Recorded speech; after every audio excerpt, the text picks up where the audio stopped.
تێکچوونی کەش و هەوا دەستی پێکرد 99% هەوای جیهان پیسە. ئەم دوو هۆشداریە دوایین هۆشداریەکانی گۆڕانکاریەکانی کەش و هەوان کە بەگوێی مرۆڤایەتیدا دەدرێن.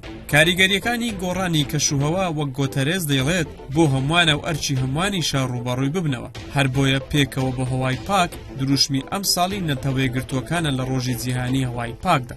پرۆگرامی ژینگەیی نەتەوەیەگرتووەکان ڕایگەیاند پیسبوونی هەوا گەورەترین مەترسی تەندروستی ژینگەیی سەردەمی ئێمەیە. زیاتر لە 99% خەڵک هەوای ناپارێزراو هەڵدەمژن.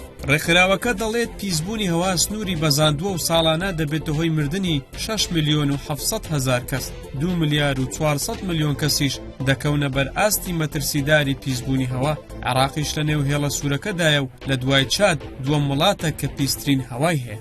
ڕێکخراوی کەشوهەوای جیهانی هاوینی ئەم ساڵی بە گەرمترین هاوینی نیوەگۆی زەوی دیاری کرد. کاریگەریەکانی وای کردووە هەر ڕۆژە و چەند وڵاتێک بەرزریان و لافاو دەکەون. ئەم هەفتەیە شەپۆڵی بارانبارینی بێوێنە لەلایەک لە بەرەی ئەوروپا، بولگاریا و یۆنان و تورکیای گرتەوە. لەلایەکی دیکەوە لە ئەمریکای باکوور و ویلایەتێکی باشووری بەرازیلی لانی کەم 47 کەس گیانیان لەدەستداوە. گوتەرێز کاتێک ئەم شەپۆڵە بەهێزەی بارانبارینی بینی گوتی تێکچوونی کەشوهەوا دەستی پێک. لە لووتکەی پاریسی ساڵی 2016ەوە نەتەوەیەگرتووەکان هۆشداری دەداتە وڵاتە پیشەسازیە گەورەکان و داوایان لێ دەکات هێندە هەوا پیس نەکەن، چونکە سەرەکیترین هۆکاری گۆڕانکاریەکانی کەشوهەوایە. ئێستاش جارێکی دیکە نەتەوەیەگرتووەکان هۆشداری دەداتەوە و دەڵێت پیسبوونی هەوا یەکێکە لە هۆکارە سەرەکیەکانی مردنی پێشوەختە و پێشبینی دەکەن تاوەکو ساڵی 2050 بەڕێژەی 50% لە جیهاندا زیاد بکات.